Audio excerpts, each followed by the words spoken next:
Bom dia, bem-vindo mais uma vez a um novo episódio do nosso programa O Mundo da Transição Energética, do canal do Energy Channel. O meu nome é Ansgar Pinkowski, eu sou CEO e fundador da agência Neue Wege e o moderador desse programa. Hoje saímos um pouco do nosso estúdio e fomos na Casa Lide, onde vai ter um Energy Talks da empresa AME, e a gente está aproveitando esse ambiente para fazer também o nosso Energy Talks, a nossa entrevista com a Fernanda Delgado. Ela é diretora executiva da ABIV, Associação Brasileira da Indústria de Hidrogênio Verde, um nome longo. Daqui a pouco vamos saber o que é. Isso dentro da nossa série de conhecer mais os projetos da transição energética, as empresas que estão por trás disso e principalmente as pessoas que estão por trás disso. Então, bem-vindo ao nosso programa, Fernanda. E antes de começar, eu vou fazer, como eu sempre faço, um pequeno relato do seu currículo. Vou gastar a primeira meia hora lendo tudo que você já passou, para depois a gente entrar no nosso bate-papo. Pode ser? Pode ser, claro. Ok. Então, Fernanda, como eu já falei, é diretora executiva da ABIV. Ela, ao mesmo tempo, professora de pós-graduação da Fundação Getúlio Vargas e da UFRJ, docente do programa de pós-graduação da Escola de Comando e Estado-Maior do Exército, e antes disso também foi diretora executiva da IBP, Instituto Brasileiro de Petróleo e Gás. Teve ainda passagens na Vale, na Deloitte e outras empresas. Estou resumindo bastante. Pela formação, ela é doutora em planejamento energético, mestre em tecnologia da informação e em finanças internacionais. Escreveu já 4 livros e inúmeros artigos publicados sobre o setor energético. E tudo isso ainda, ela, por cima disso, ainda é coordenadora do programa Sim, Elas Existem. Verdade. E Empodere, que visa a equidade feminina no setor de energia. Então, mais uma vez, bem-vindo. Com esse vasto currículo, fica difícil, aliás, a gente vai ter muitos temas para discutir, mas o primeiro a gente quer conhecer um pouco a Fernanda. Quando eu li o seu currículo, mestre em tecnologia de informação, finanças e tudo, como foi sua trajetória para chegar no setor de energia, onde você está se destacando hoje?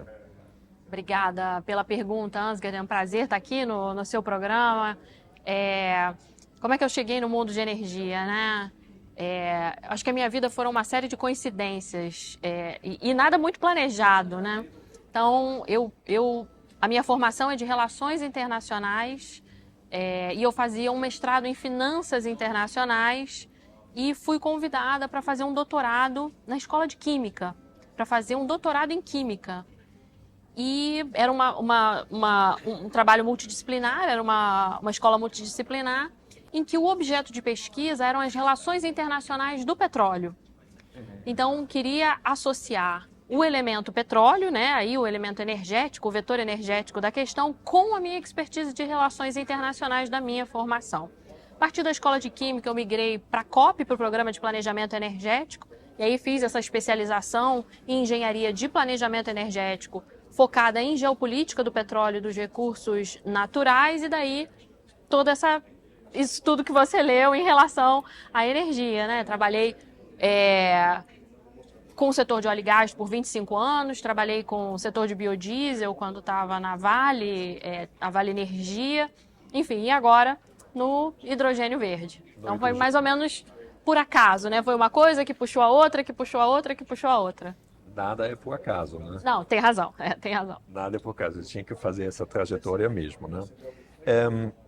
E quando você trabalhou, o que chamou a atenção também, essa trajetória, digamos, IBP, o Instituto Brasileiro de Petróleo e Gás, e aí depois para o hidrogênio verde. A gente sabe que a indústria de óleo e gás, digamos, ela é mais impactada, ou a gente acredita que ela é mais impactada pela transição energética, que gera mais preocupação no setor, né? Como foi para você essa mudança? Tem uma mudança de mindset, não é? Tem uma mudança de muitas coisas, né? Acho que isso é uma análise que a gente pode fazer aí por várias camadas e várias Fernandas, mas no IBP, como diretora-geral do IBP, eu já era responsável pelas pautas relacionadas à transição energética, mudanças climáticas e sustentabilidade. Então já tinha lá a discussão de mercado de carbono, de eólicas offshore, ainda não tinha discussão de hidrogênio, mas era o próximo passo. Mas eu já estava imbricada nessa discussão sobre a transição energética, ou melhor, sobre os efeitos das mudanças climáticas para o setor de óleo e gás. Se a gente for ver por um outro aspecto, né, o setor de energia renovável ele é um setor muito jovem e o setor de hidrogênio verde mais jovem ainda. Então é natural que os profissionais venham do setor de óleo e gás. Sim. Hoje é um setor mais pronto, é um setor que está aí há 160 anos ganhando escala, escopo, velocidade e profissionais. Então, para essa não vou dizer nem transição energética, mas para esses projetos, né, que vão auxiliar a mitigação dos efeitos dos gases de efeito estufa, nada mais natural que os profissionais, acho que na sua maioria, né, venham do setor de óleo e gás. Mas certamente teve uma mudança, não uma mudança de mindset, porque eu já trabalhava com essas pastas, né, de energias renováveis, olhando pelo lado do óleo e gás. Agora eu olho os projetos da indústria renovável pela indústria renovável per se, né? É mais uma mudança de cenário, uma mudança de pessoas, uma mudança até de formas diferentes de lidar com o mercado, né? De vir de um mercado consolidado, 160 anos, um energético com uma plasticidade enorme como o petróleo, para você vir trabalhar com hidrogênio verde, que é uma indústria nascente, que é uma indústria que está nascendo, né, no mundo inteiro, não é só no Brasil, a gente só tem projetos piloto. Uma indústria que vai fazer parte da mitigação dos efeitos, né, das mudanças climáticas, ou seja, ela não resolve todos os problemas, ela é uma parte da solução. Então você sai de um grande todo para ser um pedaço, mas um pedaço que soluciona o grande problema que a gente tem hoje. Eu gosto de ver dessa perspectiva. E como é que está hoje o seu olhar para o setor de óleo e gás? Como fica? A gente sabe que a Petrobras também já começou a se mexer um pouco em direção à preocupação. Como você vê hoje esse setor de óleo e gás em função da transição energética? O setor de óleo e gás tem uma responsabilidade muito grande, né? Isso é óbvio, né? Eu estou falando assim, um óbvio. Mas é um setor que pode contribuir muito mais. Eu acredito que quando a gente tiver o mercado de carbono aprovado, né, o projeto de lei do mercado de carbono aprovado, a gente vai ter a penalidade das externalidades negativas provocadas pela emissão dos gases de efeito estufa em alguns determinados segmentos. E aí sim, você vai trazer o setor de óleo e gás para um call for action um pouco mais contundente.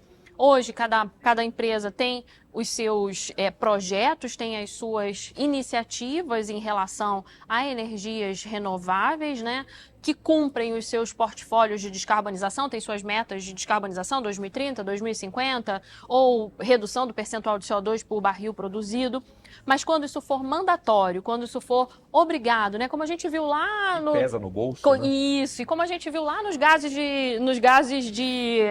do CFC, né, que você mesmo que me contou essa história, né, lá pro buraco da camada de ozônio, quando a gente tiver o normativo in place, aí sim elas vão ser realmente chamadas a uma ação mais contundente. Mercado de carbono, investimentos em eólica, investimento em hidrogênio, enfim, isso tudo para dizer que existe uma responsabilidade muito grande, elas ainda podem fazer muito mais, tanto fazer do sentido de criar, quanto no sentido de serem responsáveis pelas externalidades que causam, vamos colocar dessa forma. Entendi. E você falou que o setor de energias renováveis é um setor muito novo ainda. Mais nova ainda é a Associação Brasileira da Indústria de Hidrogênio Verde. Verdade. Conta um pouco essa trajetória. Eu acho que tem um pouco mais de um ano agora, Um pouco mais né? de um ano, Eu fiz um ano agora em outubro de 2024. Eu gosto de dizer que a BIV, né, um acrônimo, Associação Brasileira da Indústria do Hidrogênio Verde, ela nasceu de uma forma diferente de outras associações. Então, na verdade, foram grandes companhias com investimentos, né, com a vontade de fazer investimentos em hidrogênio verde no Brasil, que se juntaram e não se viram representadas em nenhuma associação que existia no mercado e criam uma associação. Então, ao contrário de outras associações que são pessoas que se juntam e buscam empresas para patrocinar, isso foi the other way around, né? Foram empresas que se juntaram e criaram uma associação já fundamentada em oito grandes companhias aí, Fortescue, Eletrobras, Voltalia, ThyssenKrupp, enfim. De 8 empresas lá em 2003, hoje já são 34 associados, inclusive estados do Nordeste, como Sergipe, Bahia, Piauí, são associados da BIV, como os portos brasileiros, né, Suape e Pecém já são associados também à BIV, e fora outras empresas grandes aqui no Brasil, né, além dessas que foram as formadoras. Hoje a gente tem Andrade Gutierrez, ArcelorMittal, Valurec, Vale, tem empresas. Eu gosto de uma conta muito rápida, eu gosto de fazer um comparativo que em market cap, dentro da BIV tem 23% do PIB brasileiro. Então, é uma representatividade muito grande, o que causou um impacto importante do trabalho que a gente fez aí, principalmente nesse primeiro ano, que foi um trabalho legislativo, né, de trabalhar na aprovação das duas leis, a 19 e a 14, para o marco legal do hidrogênio verde. Ótimo. Exatamente isso. Parece em 2024 até a política acordou para o assunto da transição energética, né? Verdade. Houve realmente um mover muito grande, nem só dos parlamentares, né? A gente sabe Arnaldo Jardim, que começou realmente um trabalho fantástico sobre isso, mas o próprio governo começou a mexer e enxergou, na verdade, a transição energética como uma oportunidade Isso. muito grande, né? Então, mencionando só duas leis que foram aprovadas, né? O Marco Legal de Hidrogênio e também a Lei de Combustíveis do Futuro. Quais são agora os próximos passos? O que falta ainda para a gente começar a ver, digamos, sinais, nem só sinais claros, mas atividades claras em direção da transição energética aqui no Brasil? Na parte da legislação, da regulamentação, né?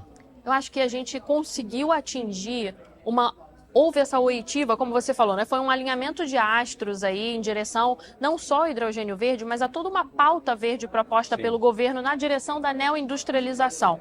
Então, essa agenda verde, ela comporta não só as duas leis de hidrogênio, mas o combustível do futuro, como você mencionou, o PATEN, o projeto de aceleração da transição energética, o mercado de carbono também, que já foi aprovado, uma parte nas discussões das eólicas offshore. Então você tem uma congregação de agendas aí que, pela primeira vez, você teve um alinhamento de política ambiental com política industrial.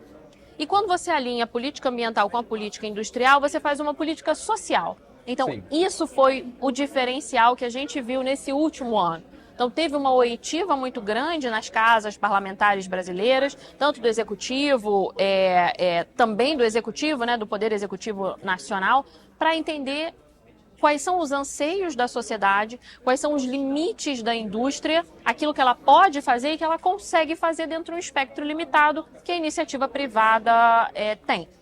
Nesse sentido, Ansgar, a gente teve a aprovação, né, da lei, tanto do marco legal quanto dos incentivos. A Lei 14.990, aprovada em outubro, ela concederá de 2028 a 2032 18,3 bilhões de reais divididos entre as empresas que comprovarem suas características, né? Vai ser um processo concorrencial, mas esse processo concorrencial que tem como mote uma lei descarbonizadora, né? Rotas de menor emissão de CO2 e de metano, a gente não pode esquecer que não é só CO2, né? É sempre gases de efeito estufa e também adensamento da cadeia produtiva. Então, essas leis a gente já as tem colocadas, mas a gente precisa agora trabalhar nessa regulação. O que o Ministério de Minas e Energia vai fazer em relação ao REHIDRO, o que o Ministério vai fazer em relação ao PHBC, que é a concessão desses créditos, como você vai fazer essa distribuição, como vão ser os poderes da ANP e da ANEEL, como vai ser a questão do sistema brasileiro de certificação, por exemplo. As taxonomias já foram colocadas na lei, né, na 19.478, mas você ainda tem todo o detalhamento infralegal ou por via dos decretos, né, para a gente fazer agora. Então, se 2024 foi um bom ano, eu acredito que 2025 vai ser um ano ainda melhor, porque a gente vai ter os detalhes dessa lei, né, transformada em regulamento para as empresas começarem realmente a trabalhar. E principalmente, isso também faz parte do nosso programa, a gente está entrevistando também e mostrando os projetos, que agora com a aprovação dessas leis, a gente acredita que vai trazer mais segurança para os investidores nacionais e principalmente internacionais de realizar os projetos aqui. Então, a gente já está vendo em 2025, acredito eu, nós vamos ver também realmente decisões finais de investimentos e a partir daí mais e mais começa a andar. O Brasil tem os fundamentos mercadológicos, né? Quando você fala 90% de energia renovável na maior parte do dia. O grid interligado, uma condição geopolítica muito favorável quando você compara com outras praças. Você tem disponibilidade de terra, disponibilidade de água, infraestrutura. A gente tem entidades muito fortes, né, e muito respeitadas e também um respeito muito grande pelos contratos. Isso é uma coisa que a gente esquece, mas no Brasil existe uma respeitabilidade muito grande pelos contratos já estabelecidos, né? A santidade dos contratos, isso é muito bem visto fora do Brasil. Então, quando as empresas vão disputar pela carteira de investimentos, né, uma carteira só, vou botar meu investimento nos Estados Unidos, vou colocar no Brasil, vou colocar no Chile, eu vou colocar na Namíbia, no Egito, no Marrocos, aquele país que oferecer o melhor conjunto de fundamentos é aquele que vai levar um investimento. Essa lei, ela é um dos corolários para esse grande centro atrator de investimentos que a gente precisa. Então, os Estados Unidos têm 3 trilhões de dólares do IRA, a gente não tem essa quantidade de dinheiro, mas a gente tem uma lei, um marco legal estabelecido e agora 18,3 bilhões em incentivos em 5 anos para serem alocados. Então, isso é muita coisa. E no outro lado, você já falou sobre isso rapidamente, neoindustrialização. É um tema que a ABIV, nem só a ABIV, mas principalmente a ABIV, defende muito forte. O que a gente pode entender sobre neoindustrialização? É uma coisa completamente nova aqui no Brasil. O que significa isso?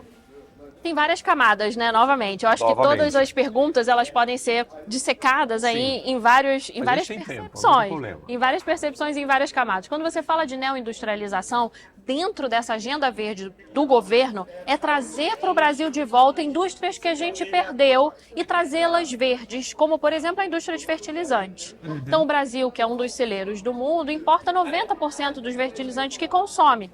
E por que essa indústria foi para Lures, né? Por que essa indústria foi para fora do Brasil? Porque o gás natural, que é um insumo básico do fertilizante, ficou num preço inacessível para esses produtores.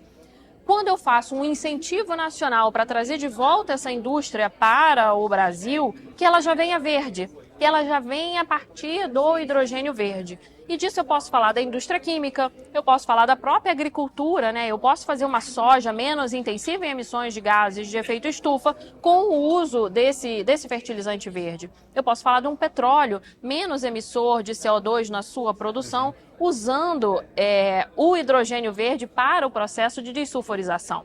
Então, a indústria química, a indústria cimenteira, a indústria siderúrgica, todos os processos produtivos que precisam ter as suas intensidades de carbono trazidas para baixo, podem se beneficiar do uso do hidrogênio verde. Agora, é importante destacar que não é uma bala de prata, né, Ansgar? A gente não tem a resposta nem a solução para tudo.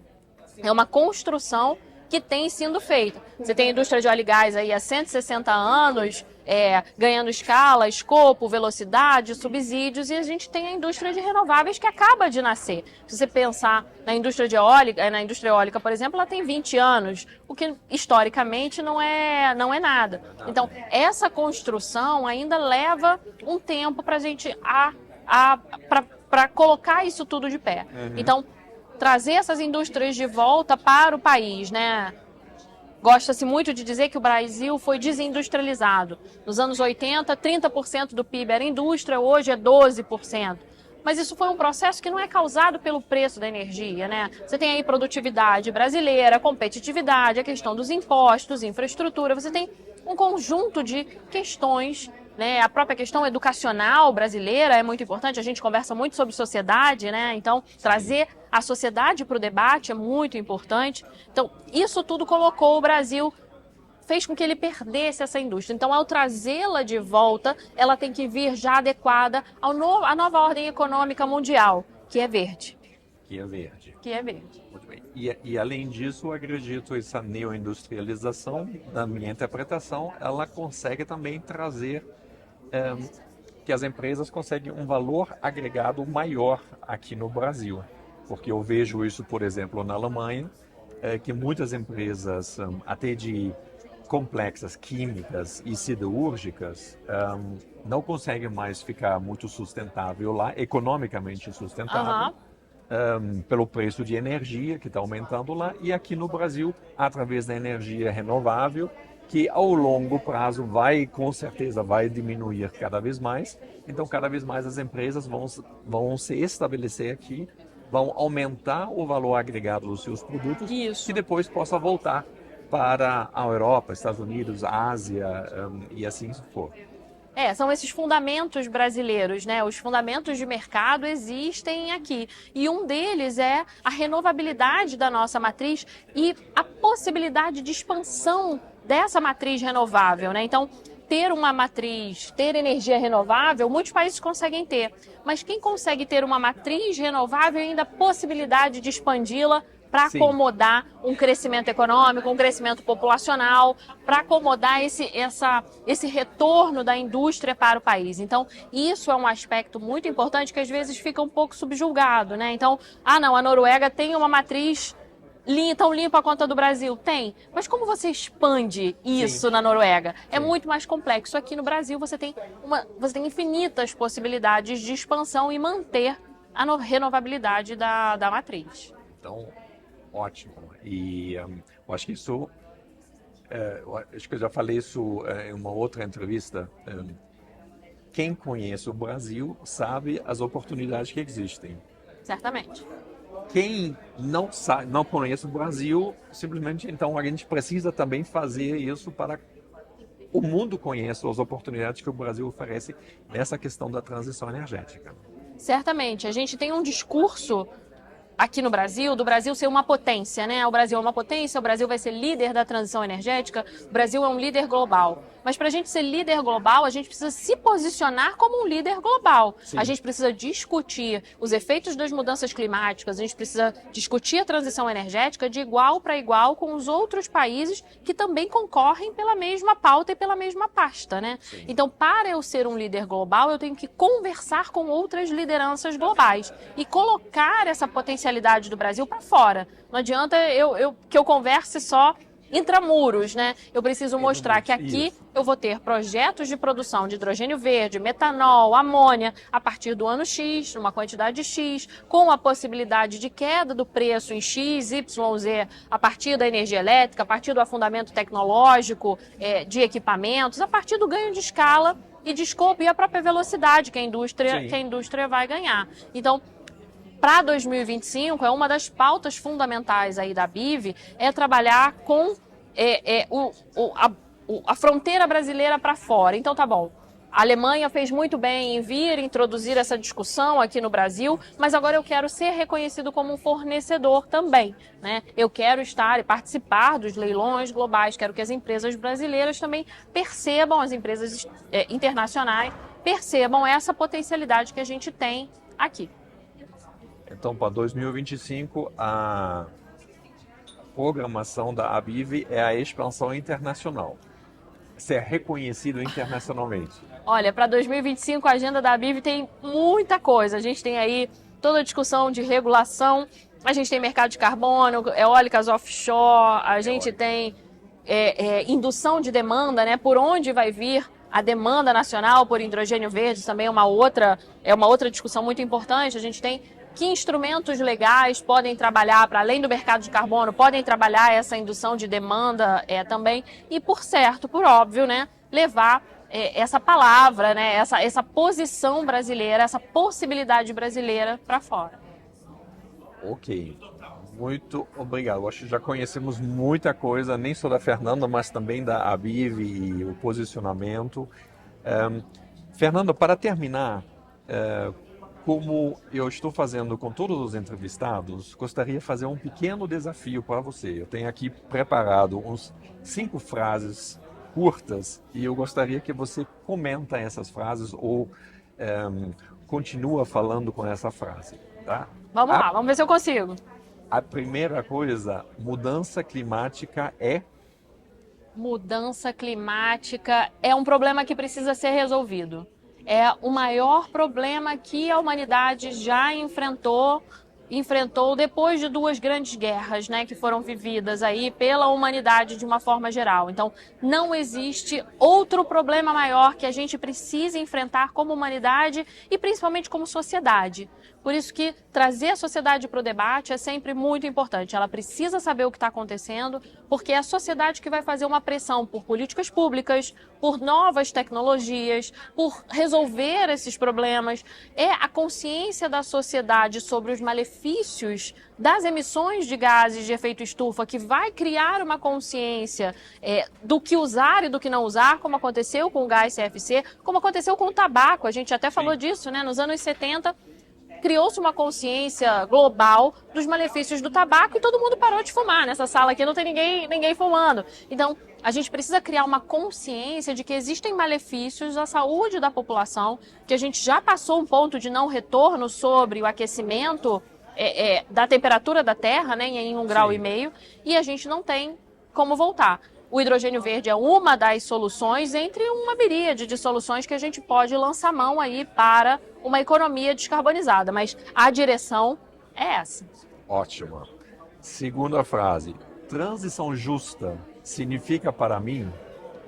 Transição justa para mim significa não deixar ninguém de fora, né? Então, você me perguntou sobre o setor de óleo e gás no início da entrevista, né? Até o setor de óleo e gás, o setor de carvão, por exemplo, não podem ser deixados de fora, tanto da transição quanto das implicações dessa transição.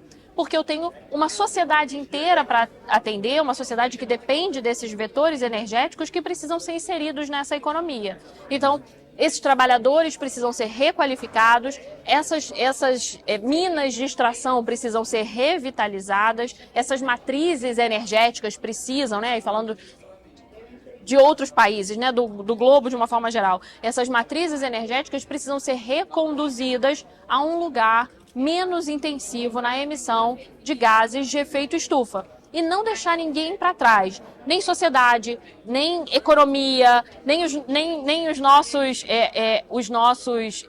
associados, enfim, ninguém pode ser deixado para trás nesse trânsito. Ok.